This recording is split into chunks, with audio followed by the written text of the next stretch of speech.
할렐루야. 주님의 은혜가 오늘 여러분 삶 가운데 가득하시기를 주의 이름으로 축원을 드립니다. 자, 에베소에서의 그 중요한 사역들.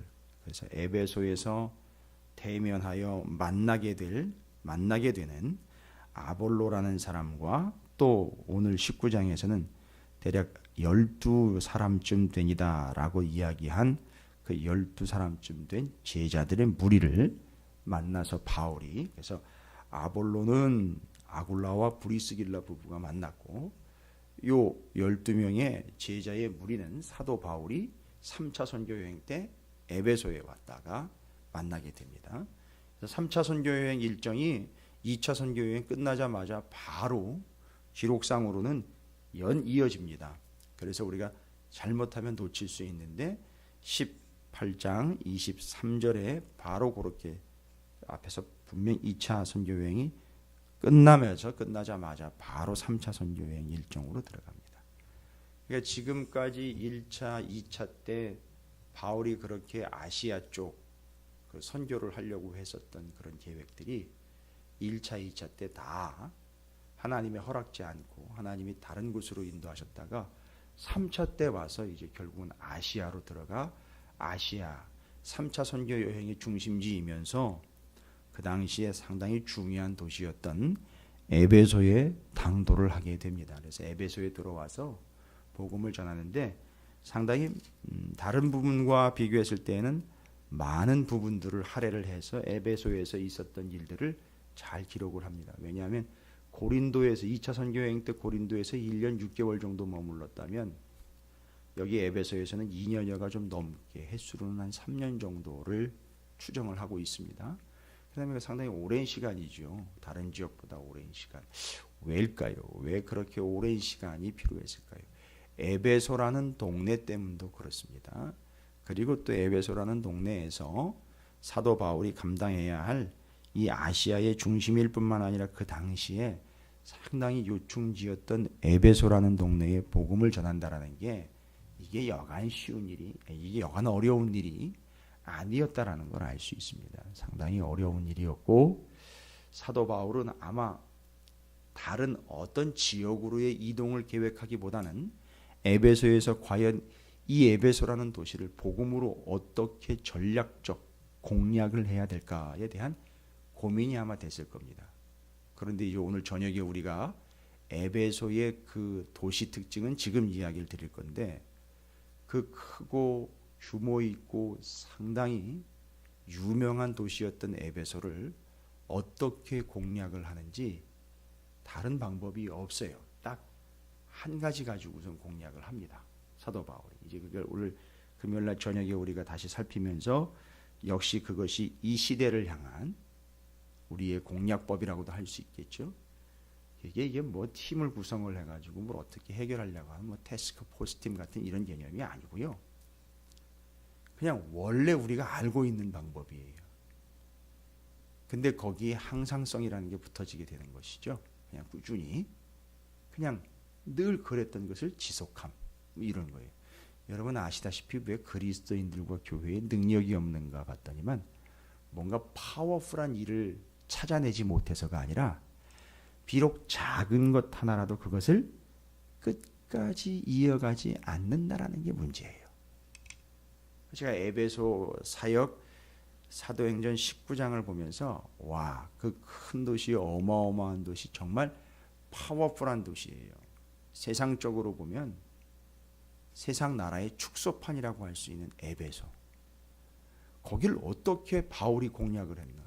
아니 그 큰 도시에 어떻게 하나님의 나라가 임할 수 있게 사도 바울은 무슨 전략을 짠 건가?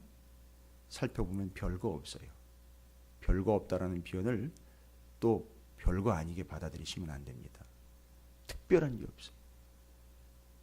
그리고 오늘날에도 정확하게 적용할 수 있는 게 나옵니다.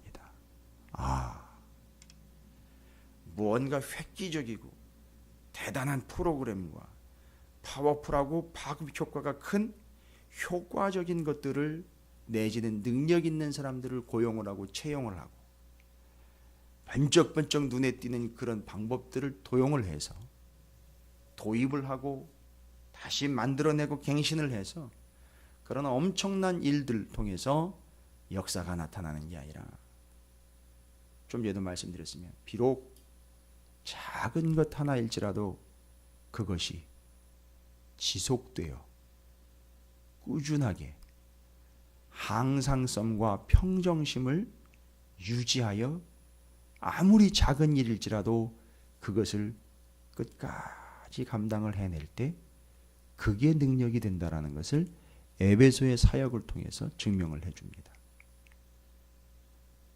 오늘날 교회와 성도들은 이 사실을 믿지 않는 건지 아마 모르는 건지 너무 간단하다 생각을 해서 외면을 하는 건지 모르겠지만 결국은 교회와 성도들이 능력이 없이 능력 없는 모습을 살아가고 있는 것들을 볼 때 그럴만하구나라는 것을 우리는 확인하게 됩니다. 비록 청소일지라도 아무것도 아닌 것 같은 그런 단순한 일일지라도 예배, 기도, 말씀, 헌신, 봉사 그 어떤 것일지라도 그것이 지속적으로 연속적으로 변함없이 꾸준히 항상성, 평정심을 통해서 이어져 갈 때 새벽 기도 나오는 것이 뭔 특별한 일이 있겠습니까? 여기 나온다고 뭔 새로운 일이 펼쳐지겠습니까? 금요일날 기도회가 있다고 나온다고 뭔가 새로운 역사가 나타나는 겁니까? 새로운 일들이 벌어지면서 새로운 것들을 우리가 도모하는 자리입니까? 주일날 예배를 드린다고요. 뭔가 천지가 개벽을 할 일들이 나타납니까? 아니요. 그런 데는 없습니다. 그러나 그것이 지속적으로 평정심을 가지고 항상성으로 이어져 갈 때 여러분 그게 능력이 된다는 사실을 잊지 마시기 바랍니다. 우리는 그걸 놓쳐버렸어요. 그러니까 오늘날 교회와 성도들이 무능력한 교회와 무능력한 성도가 될 수밖에 없는 거예요. 과연 그렇다면 우리는 요즘 무엇을 지속하고 있습니까? 밥 먹는 거와 숨 쉬는 거와 쉬는 것 위에 무엇을 지속하고 있습니까? 무엇을 계속하여 무엇이 당연한 것으로 지속하고 있습니까? 오늘 저녁에 그 문제에 대해서 좀 우리가 고민하면서 기도하는 시간을 좀 갖도록 하겠습니다. 자, 오늘 본문 19장 1절부터 7절까지 아볼로의 이야기와 닮아 있는 이야기, 우리가 세례 요한의 회개 그 세례는 알고 있는데 예수님의 세례는 역시 모르고 있는, 그리고 더 답답한 이야기들이 이어지게 됩니다. 성령을 받았느냐 이르되 아니라 우리는 성령이 계심도 듣지 못하였느냐라고 하죠. 이 사람들이 지금 그냥 소개가 된 사람들이 제자들을 만났다라고 19장 1절 끝부분에 나와 있거든요. 제자들임에도 불구하고 성령이 계심도 듣지 못했다라는 겁니다. 여러분 이게 뭘 의미하는 걸까요? 이 성령을 모른다라는 것보다 성령이 이들에게 임하지 않았다라는 얘기입니다. 성령이 아니 계심이 아니라, 성령을 모름이 아니라 성령이 이들에게 임하지 않았다라는 사실을 이야기하는 겁니다. 바울이 물어봅니다. 그러면 너희가 무슨 세례를 받았느냐? 요한의 세례입니다. 아볼로의 이야기와 앞에 있는 내용들은 비슷합니다만 여기에서는 바로 세례 요한의 세례와 예수 그리스도의 세례의 차이점과 함께 그 둘의 관계를 이제 정확하게 설명을 하려고 하는 바울의 열심과 의도가 지금 들어져 있습니다. 여러분 이거 이제 우리가 잘 정리를 해야 됩니다. 세례 요한의 세례와 예수님의 세례, 우리는 그걸 두 가지를 이렇게 설명을 할 수 있죠. 세례 요한의 세례는 회개의 세례입니다. 세례를 받음으로 인하여 회개하게 하는 세례. 그러나 요한의 세례를 통해서 성령이 임하는, 그러니까 무슨 얘기입니까? 예수님에게 그 일은 일어났습니다만 세례 요한의 세례가 가지고 있는 의미는 그 세례 받는 이들을 회개하게 하는 데 의미가 있어요. 이미 처음에 여러분 세례 요한이 요단강에서 세례를 줄 때의 모습들을 떠올리시기 바랍니다.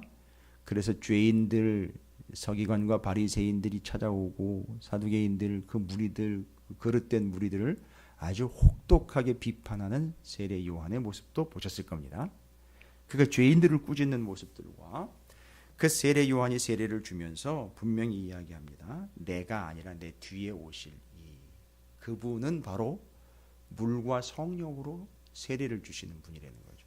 그러니까 내 역할은 바로 그분을 안내하는 것이죠. 이 세례라는 걸 통해서 회개하게 하여 그분으로 인도해 주는 역할을 한다는 거죠. 그러면 세례 요한의 세례는 이게 안내자 내지는 관문이라고 볼 수 있습니다. 세례 요한의 세례와 예수님의 세례를 따로 떼어놔서 개별 별개의 문제로 보시면 안 되고요. 둘을 함께 보셔야 됩니다. 자, 그러면 왜 굳이 세례 요한의 세례와 예수님의 세례는 성령이 임자의 성령이 충만하여 바로 그 성령으로 세례를 받는 것이 성령이 충만한 것이고 임재한 것으로 이야기를 하는데, 둘을 따로 떼어놓으면 안 되는 것이 바로 예수님과 세례 요한이 오자마자 처음에 외친 메시지가 똑같습니다. 두 분이 똑같아요. 뭐냐면 회개하라, 천국이 가까이 왔다라는 거예요. 여기서부터 시작을 해야 돼요.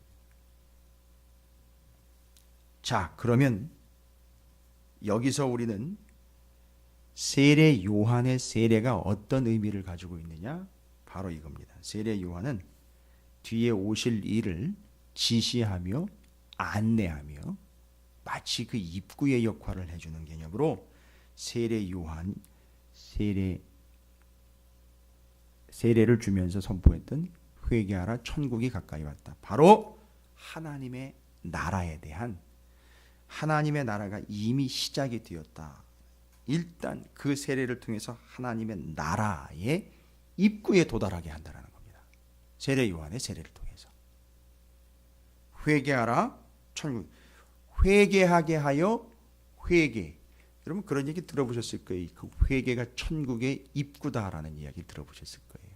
들어가려면요, 거길 들어가려면 기본적으로 만약에 집에 들어가려면 뭐 하는 것처럼요? 신발을 벗는 것처럼요. 근데 신발을 벗었다고 들어갔다라고는 할 수 없죠. 신발을 벗었지만 아직 입구에 있을 수도 있고, 신발을 벗으면 아직 마당에 있을 수도 있고, 신발은 벗었으나 아직 문도 열지 못할 수도 있습니다.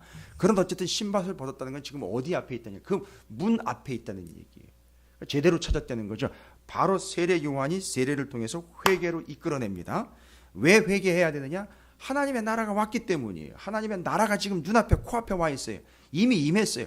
문제는요, 그걸 알아먹느냐 못 알아먹느냐는 세례 요한의 세례를 통해서 회개했느냐 못했느냐로 지금 이야기하자는 것이죠. 회개해라 빨리. 왜? 천국이 이미 임했으니까. 여러분 왜 자꾸 천국 이야기, 세례 요한의 이야기와 예수님의 세례를 통해서 이 에베소에서 자꾸 그 이야기를 하려고 하느냐? 들어보세요. 에베소라는 동네, 이 도시는요, 당시의 세계 무역의 중심지요, 아주 위대한 도시로 알려져 있습니다. 그러니까 이 도시의 특징, 아주 위대하고 크고 웅장한 도시로 알려져 있어요. 세계 무역의 중심. 문화, 돈, 신전, 정치, 군인, 상인과 노예들로 아주 가득 들어찬 도시예요. 이건 뭔 얘기입니까? 권세와 능력과 권위들이, 그 권력들이 아주 가득 들어찬, 그냥 한마디로 얘기 드리면은요, 이 도시는 작은 나라예요. 나라. 제국의 축소판입니다. 에베소가요. 그런데 잘 보십시오. 거기에 복음을 통하여 하나님의 나라가 임했습니다. 그러면 이건 무슨 양상입니까? 세상의 나라에 임한 하나님의 나라입니다. 그럼 바울은 여기 와서 복음을 전하여 이 사람들을 예수를 믿게 하는 단순한 개념이 아니라 세상의 나라에 속해 있는 이들을, 에베소니까 너무너무 큰 나라이, 당연히 에베소에 살고 있다는 얘기는 제국에 살고 있다는 얘기예요.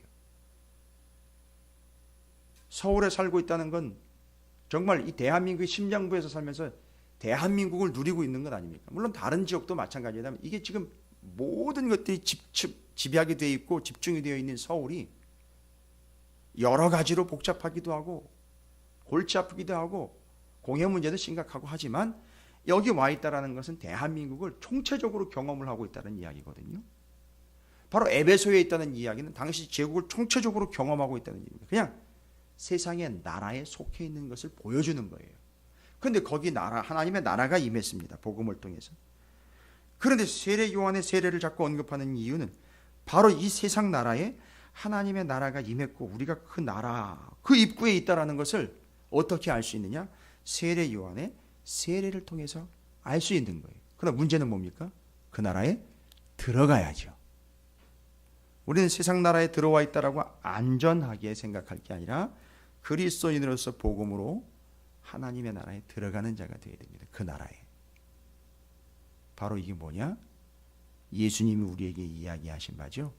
요한복음 3장 3절 5절 잘 아시는 구절입니다. 예수께서 대답하여 이르시되 진실로 진실로 너희에게 이르노니 사람이 거듭나지 아니하면 하나님의 나라를 볼 수 없느니라. 3장 5절 예수께서 대답하시되 진실로 진실로 내게 이르노니 사람이 물과 성령으로 나지 않으면 하나님의 나라에 들어갈 수 없느니라. 이제 이걸로 연결이 돼요. 왜 세례 요한의 세례와 예수님의 세례를 바울은 연이어서 이야기를 하고 이걸 두 개를 정리를 하려고 하느냐? 세례 요한의 세례는 알려주는 겁니다. 사이렌이 울린 거예요. 하나님의 나라가 임했습니다. 그걸 알아먹는 겁니다. 그렇다면 예수님의 세례인 곧 성령의 세례는요, 바로 그 나라를 보고 들어갈 수 있도록 해주는 개념입니다. 그러니까 반드시 예수님의 세례 곧 성령 세례 이야기 드리자면 성령이 충만하지 않으면 어떻게 해요? 그 나라를 볼 수도 들어갈 수도 없어요. 알긴 알아요. 세례 요한의 세례처럼 회개하여 하나님의 나라가 임했다라는 걸 압니다. 왜요? 복음을 받아들였으니까요. 믿으니까요. 그러나 보고 들어갈 수 있는 것은 예수님의 세례 곧 성령의 충만함으로 들어가야 한다는 겁니다. 자, 그래서 지금 에베소라는 제국의 축소판에 임한 하나님의 나라를 인식하고 보고 들어가게 만들어줘야 되는 게 세례 요한의 세례, 예수님의 세례, 성령 충만, 거듭남이라는 이 구조와 도식으로 지금 설명을 하는 거예요. 이게 잘 정리가 돼야 됩니다. 그래서 한마디로 세상 나라의 축소판인 에베소에 하나님의 나라가 임했어요. 그 임하고 교회가 세워지게 된 것은 세상 나라의 권세에 하나님의 권세를 심는 거고 그 하나님의 권세를 따라 그 세상의 권세를 버리고 하나님의 권세를 따라 살게끔 만드는 데 있어서 중요한 게 뭐냐? 다른 게 없어요. 바로 그 예수님의 세례인 성령 충만이 아니고서는 볼 수도 들어갈 수도 없다라는 겁니다.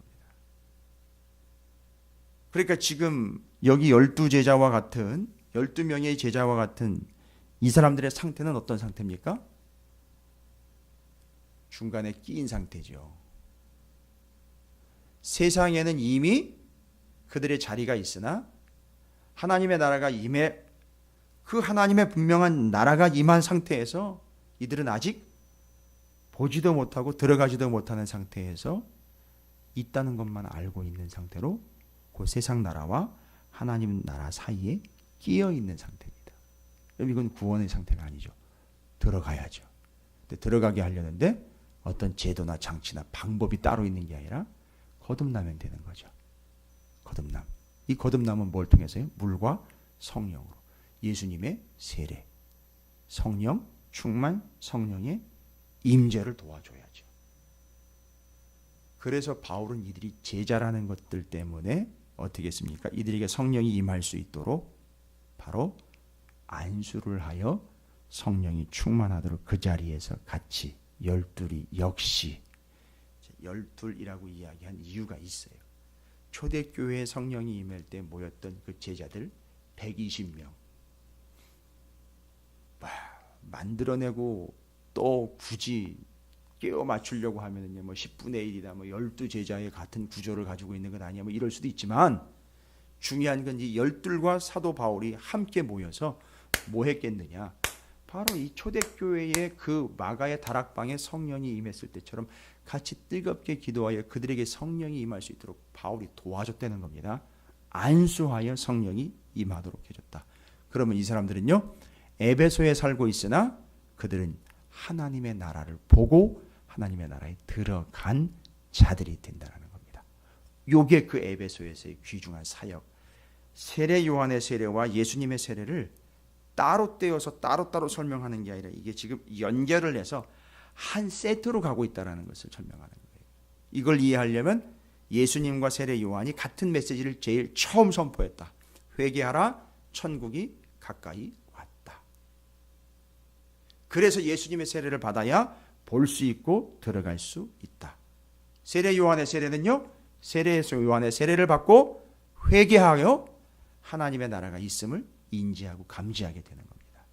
보고 들어가는 것은요, 물과 성령으로 거듭 남을 통해 예수 그리스도가 직접 그들에게 성령으로 역사하심으로 그들이 보고 들어가게 된다는 사실.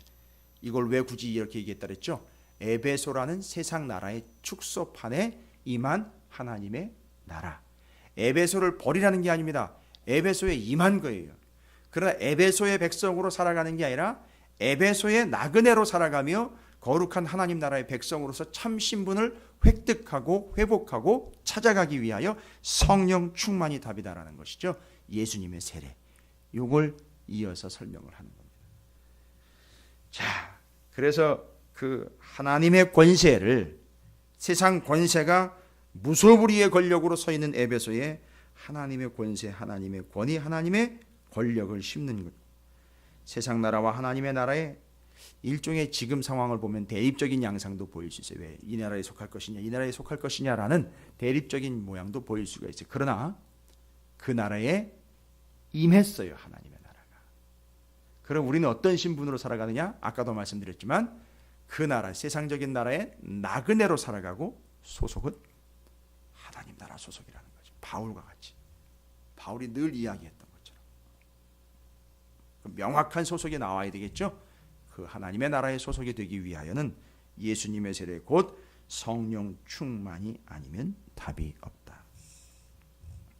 그래서 이 본문은요, 철저하게 그 나라 이야기, 이 세상의 나라, 권력과 권세를 가진 에베소라는 세상 제국 나라의 축소판인 에베소에 임한 하나님의 나라에 들어가며 그 나라를 볼 수 있는 자들이 되는 것. 그래서 에베소에서 2년 이상의 시간이 소요가 된 겁니다. 그 나라를 건설하며 그 백성들을 그 나라의 백성으로 들어오게 하도록 하기 위한 중요한 하나님의 나라 관점에서 에베소 사역을 봐주셔야 된다는 겁니다. 이게 상당히 좀 비중 있고 좀 바울과 누가가 같이 거의 뭐 합작이라고 볼 수 있어요. 누가가 기록은 했지만 세상의 에베소 나라 축소판에 임한 하나님의 나라에 보고 들어갈 수 있도록 하기 위하여 세례 요한의 세례로 시작하여 관문, 예수님의 세례로 인하여 보고 들어감. 아주 명쾌하고 깔끔한 내용이에요. 근데 이걸 지금 만나는 아볼로 이야기나 12명의 제자 이야기를 통해서 어떻게 그럴 수 있지 그럴 수 있지라고 이렇게 혼돈스럽게 여기면서 왜 이 에베소에서는 굳이 이렇게 성령의 세례, 예수님의 세례는 들어보지도 못하고 성령이 있다는 건 알지도 못하는 이런 사람들 얘기만 이렇게 소개가 되고 있고, 그럼 이걸 어떻게 설명을 해야 되는가? 어렵지 않습니다. 이 사람들은 이미 세상 나라에 속한 것으로 이미 살아가고 있는 중에 이들을 하나님의 나라를 보고 들어가게 해줘야 되니 이미 임했다는 얘기죠. 복음으로 어떻게 해야 되느냐? 다른 방법 없다. 성령의 세례, 예수님의 세례, 성령 충만, 성령의 임재가 아니면 거듭나 들어가 볼 수도 없는 것. 이게 포인트예요. 이게 관건인 겁니다. 그리고 여러분, 이어지는 이야기가 바로 이렇게 되고 먼저 이게 되고 난 다음에 두란노 얘기가 나와요. 먼저 이렇게 되고 난 다음에 두란노 얘기가 나옵니다. 두란노에서는 물론 말씀을 가르치며 그 말씀이 지속되는 이야기가 나옵니다. 둘을 따로따로 순서대로는 아니지만 이게 지금 양쪽이 병행되고 있다는 것을 이제 오늘 저녁에 그 뒷이야기로 함께 하면서 나라 이야기와 그 두란노에서의 하나님의 말씀 사역을 연결을 하면 아마 잘 정리가 되실 거예요. 어쨌든 요거는 좀 잘 정리를 해 놓으셔야 됩니다. 그래서 우리가 계속해서 그 나라의 백성, 그 나라의 백성 입으로만 그 나라의 백성, 그 나라의 백성 이야기한다고 되는 게 아니고 또 성령 충만, 성령의 임재, 성령의 역사는 매일 신비적인 어떤 은사만 자꾸 이야기하며 어떤 현상, 곧 방언 터지는 거라든지 뭐 이런 것들만 자꾸 이야기하는데 보다 근본적인 건 뭐냐면 성령의 충만은 곧 그 나라를 보고 그 나라에 들어가는 자격이 된다는 겁니다. 그리고 우리가 그 나라의 백성이라면 우리는 자격이 뭐가 있을까요? 늘 성령 충만한 자가 그 나라의 백성이다라는 신분 보장이라는 겁니다. 그래서 우리는 성령 충만을 늘 구해야 합니다. 약속한 것을 믿고 구하는 것, 그게 성령입니다. 이미 나라는 임했고 그 나라를 보고 들어가야 됩니다. 세례 요한의 세례만 받고 회개하는 수준에서 머물러 거기서 멈추지 말고 보고 들어가야 된다는 것. 이미 들어왔다면 나가면 안 되겠죠. 지속적으로 성령 충만해야 한다는 사실. 오늘 새벽에도 변함없이 여러분이 하나님 나라의 백성으로서 구해야 할 바는 바로 성령 충만을 구합니다라고 있는 그대로 초대교회 이야기와 오늘 에베소의 이야기를 통해서 기도의 제목으로 삼으시고 성령 충만을 또 역시 간구하셔서 보고 들어갈 수 있도록 성령으로 거듭나게 해 주십시오 라고 말씀 그대로 기도하시길 바라겠습니다. 이제 이 이야기는 저녁 때 다시 한번 또 살피고 두란노 이야기로 연결을 해서 정리하겠습니다. 함께 기도합니다. 주님, 제가 거듭나 그 나라를 보고 들어가 그 나라의 백성으로 살아감에 성령 충만을 구합니다. 주님의 세례를 구합니다. 주의 이름을 크게 한번 부르시고 통성으로 기도합니다.